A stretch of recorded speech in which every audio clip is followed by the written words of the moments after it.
Fonterra is really flexible. They cater to your personal life. If you need time off to play golf. No, let's do that again. I'm Jonny, and I'm the team leader of one of our distribution centres. The warehouse is a very dynamic space. The scale is huge, there's so many different moving parts. There's always something different happening each day, so it definitely keeps you busy.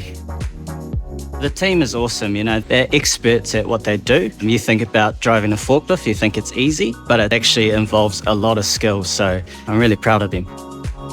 I've been here just under 4 years now. So I started off as a forklift operator.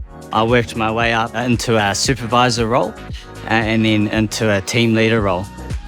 My managers have been super awesome and supportive throughout my time. They've always pushed me and encouraged me to go further, and they've created an environment where I can do that.